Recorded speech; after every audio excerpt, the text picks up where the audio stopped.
आणि आता दिवसभरातल्या महत्त्वाच्या टॉप 9 बातम्या बघूयात। नागपुरात मॉक पोलची मतं क्लिअर न करता मतदान 35 दिवसांनंतर उघड।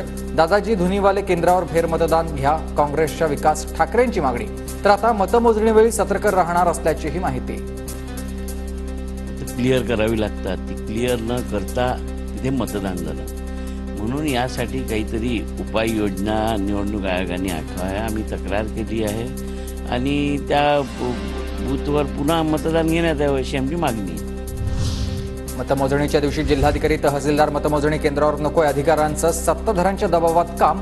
बजरंग सोनावणेंचं निवडणूक आयोगाला पत्र। जर मतमोजणीच्या प्रक्रियेत जर मध्ये राहिले तर जाणीवपूर्वक काहीतरी घटना घडवतील, त्याच्यासाठी निवडणूक आयोगाला मी आज पत्र लिहून कळवलेलं आहे की माझी विनंती केली की आपण या सर्वांना निवडणुकीच्या मतमोजणीच्या प्रक्रियेपासून दूर ठेवा आणि माझ्या पहिल्या मागणीची रिपोल करून घ्या। पाण्यासाठी बिरणवाडीत रास्ता रोको करणाऱ्या शेतकऱ्यांना पोलिसांनी ताब्यात घेतलं। शेतकऱ्यांवर गुन्हे दाखल करण्याच्या कारवाईला रोहित पाटलांचा विरोध। तासगाव पोलीस ठाण्यात रोहित पाटलांकडून ठिय्या।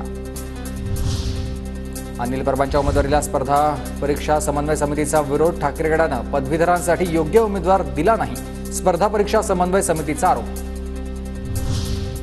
उपमुख्यमंत्री अजित पवार आज बारामती दौऱ्यावर। अजित पवारांकडून विकास कामांची पाहणी। सहयोग निवासस्थानी अजित पवारांचा जनता दरबार।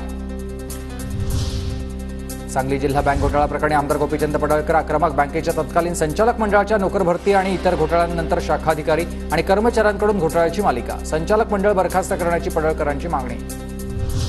ओबीसी बहुजन पक्ष पदवीधर शिक्षक मतदारसंघ निवडणुकीमध्ये उमेदवार उभे करणार। ओबीसी नेते प्रकाश शेंडगे यांची माहिती।